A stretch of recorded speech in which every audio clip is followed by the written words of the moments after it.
কতক্ষণ টাইম লাগে? 2.5 ঘন্টা। 2.5 ঘন্টা। ক টাকা ভাড়া, কি ব্যাপার? আগে ছিল 19 পয়সা। পালতোলা নৌকার দ্বারা এইখান থেকে ওইখানে পারাপার হতো। আচ্ছা, তখন আমার বয়স ছিল 10 থেকে 12 বছর। হ্যাঁ, এখন 52 বছর। কোনো মেশিন থাকতো না, এই হাওয়াতে পাল লাগিয়ে দিত, সেটার দ্বারা আমার এই দক্ষিণ সেনার সঙ্গে পূর্ব মেদিনীপুরে যোগাযোগ। টাকার মান ছিল তখন, তো মানুষ অ্যাকচুয়ালি মানুষ অভাব যন্ত্রণায় মানুষ হাঁটতে হাঁটতে যেত।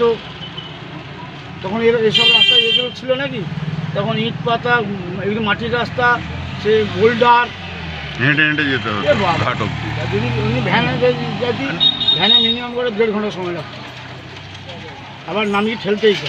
আর ওখানের কি পরিস্থিতি ছিল? ওখানে পরিস্থিতি তখন এমনি কাদা থেকে যেতে হতো, তো কাদা থেকে নামিয়ে যেতে হতো। এখন তো কাদার কোনো প্রশ্নই নেই, এখন জেঠি হয়ে গেছে।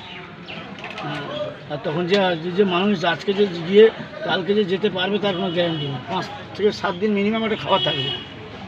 ও লঞ্চে খাবারের ব্যবস্থা তখন থাকতো? থাকতো না, তখন তো পালতোলা নৌকা? পালতোলা নৌকা।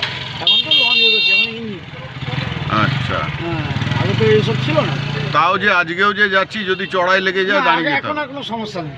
ও আগে চড়াই লেগে গেলেও আপনি 8 ঘন্টা এদিক ওদিক হতে পারে, আচ্ছা। এছাড়া হবে না।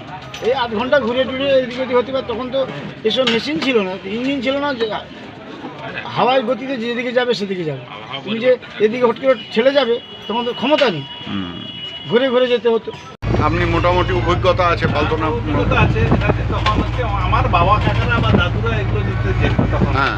তখন সেটা ডিঙির মাধ্যমে হতো, সেটা হচ্ছে মেশিন চালিত নয়, যে ওই হাওয়ার দ্বারা, হাওয়াতে বড় পাল থাকতো, পালের দ্বারা হাওয়া হয়ে যেত এগিয়ে। খাওয়ার সাহায্যে যেত।